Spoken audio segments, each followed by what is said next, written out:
Halo semuanya, kembali lagi di konten review emas. Bagi Anda yang belum tahu, sebelumnya saya sudah pernah melakukan review emas, yaitu 10 gram, 4 gram, dan lain-lain. Nah, tapi pada review sebelumnya saya belum menyertakan harga berapa saya beli dan berapa harga jual saat ini ya. Karena itu, pada kesempatan kali ini saya akan mereview bagaimana perkembangan harga emas mulai dari harga saya beli sampai harga jual saat ini. Tapi tentunya ini disclaimer ya, bahwa pertumbuhan harga emas itu tidak selalu stabil atau linear, tapi cenderung naik turun. Itu artinya jika misal dalam 1 tahun saya mengalami kenaikan harga 20% misal, belum berarti tahun berikutnya juga akan sama. Bisa jadi malah turun atau mungkin stabil. Oke, jika sudah paham kita akan langsung menuju ke pembahasan. Nah, di sini saya akan mencoba menggunakan contoh emas yang saya miliki, yaitu emas antam seberat 10 gram sebanyak 2 keping. Bisa kalian lihat ukurannya, beratnya hampir sama dengan uang koin, hanya saja ini bentuknya balok atau persegi panjang. Tapi sekarang kita tidak akan mencoba mereview fisik atau bentuknya, karena itu sudah pernah saya bahas pada video sebelumnya ya. Sekarang kita akan mencoba pendekatan lain, yaitu kita lihat nih, seberapa besar sih pergerakan harga emas dari mulai saya beli sampai hari ini, yaitu tanggal 6 Mei 2020. Nah, di sini saya punya emas 10 gram sebanyak 2 pieces yang masing-masing saya beli dengan tanggal yang berbeda. Dan semuanya adalah emas second ya, atau saya beli dari orang kedua. Tapi seperti yang pernah saya katakan, bahwa emas adalah emas, gak peduli second atau selama itu adalah emas asli, maka itu pasti laku dijual. Tapi ya memang pasar akan menghargai barang lama dan keluaran terbaru dengan harga yang berbeda. Tapi kan yang kita lihat selisihnya, bukan nominalnya kan. Jadi istilahnya jika kita beli emas dan jual lagi pada hari yang sama, itu kan ada selisih. Nah, itulah yang kita hitung. Selama masih mendekati rata-rata atau bahkan jauh lebih rendah, ya berarti bagus. Dan menurut saya dari kacamata ekonomi, membeli barang second itu pasti akan memperendah atau memperkecil yang namanya selisih harga jual beli. Contoh, Anda beli laptop second dengan laptop baru dan jual lagi pada hari yang sama, pasti laptop second selisihnya akan lebih rendah. Tapi tentu saja itu semua ada syaratnya, yaitu ilmu pengetahuan ya.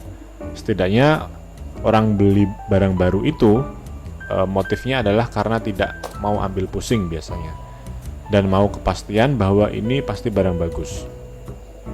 Sementara kalau barang bekas, gak mungkin seperti itu, gak mungkin bisa seperti itu.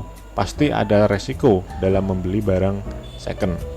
Tapi resiko itu bisa kita minimalisir dengan ilmu atau pengetahuan terhadap barang yang kita beli. Nah, kembali ke emas 10 gram yang saya miliki ini. Emas pertama saya beli pada tanggal 17 Februari 2019, harga 6,1 juta tahun 2011. Dan emas kedua saya beli tanggal 31 Maret 2020, seharga 8,525 juta tahun 2013. Maksudnya emasnya ya, tanggal tahun pembuatannya. Nah, jadi kalau kita lihat di sini, dalam waktu sekitar 1 tahun terjadi kenaikan sebesar 2,4 juta atau hampir 40% ya teman-teman. Nah, tapi sekali lagi sebagai investor yang cerdas, kita tidak boleh terburu-buru dan terbawa histeria. Kita lihat dulu nih, kenapa nih emas kok naik, dan apakah kenaikan 40% ini wajar? Kalau saya bilang kenaikan 40% ini nggak wajar teman-teman ya, karena rata-rata kenaikan harga emas itu hanya sekitar 25% per tahun untuk data 15 tahun terakhir, dan sekitar 10% per tahun bahkan kurang ya untuk 10 tahun terakhir. Nah, jadi analisanya adalah harga emas ini naik dengan cukup meroket. Itu karena ada sesuatu perubahan yang cukup besar dan berdampak pada ekonomi global. Jadi hukumnya begini ya teman-teman. Kalau ekonomi melambat atau memburuk, emas akan naik. Kalau ekonomi stabil atau membaik, maka harga emas akan cenderung stabil atau bahkan menurun. Nah, yang terjadi pada tahun 2020 ini adalah perlambatan ekonomi, guys. Sebenarnya sudah banyak kok ahli-ahli ekonomi dan keuangan dunia seperti George Soros dan Warren Buffett yang memprediksi akan terjadinya resesi pada 2020. Dan ternyata resesi itu memang terjadi kan? Nah, yang jadi persoalan adalah resesi itu muncul dengan merebaknya virus COVID-19 yang menyebabkan semakin melambatnya atau bahkan memburuknya ekonomi hampir di seluruh dunia. Sehingga apa? Para investor mencari safe haven, yaitu emas sebagai pilihan investasi yang stabil. Karena mereka khawatir uang yang mereka pegang akan habis nilainya atau terdevaluasi atau terjadinya inflasi karena memburuknya ekonomi. Nah, ini yang menarik. Lalu, apakah sekarang saatnya 2020 ini saat yang paling tepat untuk membeli emas? Kalau saya sih punya slogan, beli emas itu bisa kapanpun dan dimanapun, dan tidak akan rugi asal tidak dijual. Dan tujuan beli emas untuk investasi jangka panjang. Tapi, kalau dibilang saat ini adalah saat terbaik dan paling tepat, saya jelas tidak setuju nih. Karena, seperti Warren Buffett bilang, rakuslah saat orang lain takut, dan takutlah saat orang lain rakus. Artinya apa? Yaitu saat ini, orang banyak memindahkan asetnya dalam wujud emas karena tidak kena pajak dan dapat menjaga nilai asetnya. Tapi kalau tidak hati-hati, kita malah beli di puncak harga, dan kalau pasialnya kita beli,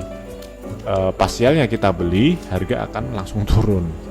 Nah, makanya saya selalu bilang, sebelum invest, tanya dulu sama diri sendiri, mau jangka panjang atau pendek.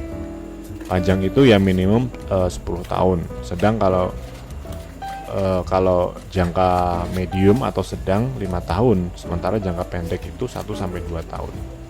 Kalau mau jangka pendek, saat ini beli emas saya bilang sangat kurang cocok. Lalu apa bos yang cocok? Nah, lihat saat ini orang pada takut beli apa?